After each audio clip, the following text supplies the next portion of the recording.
সাভারের ভয়াবহ রানা প্লাজা ট্র্যাজেডির ভয়াল দিন আজ। দেশের গার্মেন্ট শিল্পের ইতিহাসে সবচেয়ে বেদনাদায়ক ও ন্যক্কারজনক ঘটনা ঘটে এই দিনে। ভবন মালিক, গার্মেন্টস মালিক ও প্রশাসনের খামখেয়ালিতে প্রাণ হারান ১,১৩৫ শ্রমিক, আহত হন ২,৪৩২ জন। ঘটনার ১৩ বছরেও শেষ হয়নি বিচার কার্য। ক্ষতিপূরণ ও পুনর্বাসনের অভাবে চরম কষ্টে দিন কাটাচ্ছেন পঙ্গুত্ব বরণ করা অনেক শ্রমিক। সাভার থেকে জিয়াউর রহমান জিয়ার তথ্যচিত্রে বিস্তারিত জানাচ্ছেন সাকিব আল হাসান।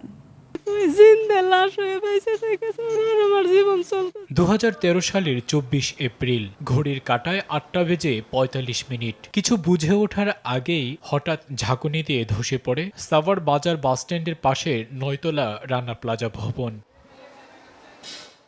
১৩ বছরেও স্বাভাবিক জীবনে ফিরতে পারেননি রানা প্লাজার পঞ্চম তলায় সুইং অপারেটরের দায়িত্বে থাকা জেসমিন। আগের দিন ভবনে ফাটলের কারণে কাজে যেতে না চাইলেও মাস শেষে বেতন আটকে দেওয়ার ভয় দেখানো হলে যেতে হয় মৃত্যুপুরীতে।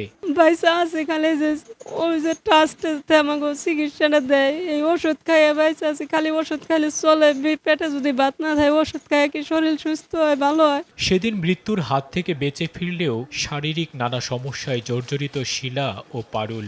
শারীরিক যন্ত্রণা আর অভাব অনটনের মাঝে বেঁচে আছেন তারা। আমি কোনো বাড়ি কাজ করতে পারি না, আমার এই ওষুধের উপরেই আমার জীবন ধান চলে।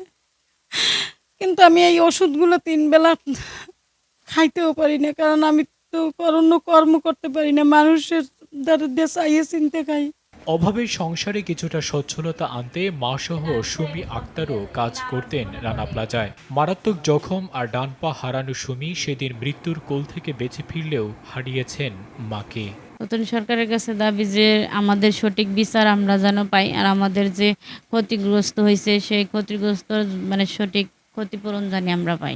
শ্রমিকের এক জীবন আয়ের সমপরিমাণ অর্থ ক্ষতিপূরণের দাবি জানিয়েছেন গার্মেন্টস শ্রমিক ফেডারেশনের এই নেত্রী। আহত শ্রমিক রয়েছেন, তাদেরকে এখনো কোনো পর্যাপ্ত পরিমাণে কোনো ক্ষতিপূরণ দেওয়া হয়নি, এবং যারা নিহত এবং তাদের স্বজনদের কোনো ক্ষতিপূরণ দেওয়া হয়নি।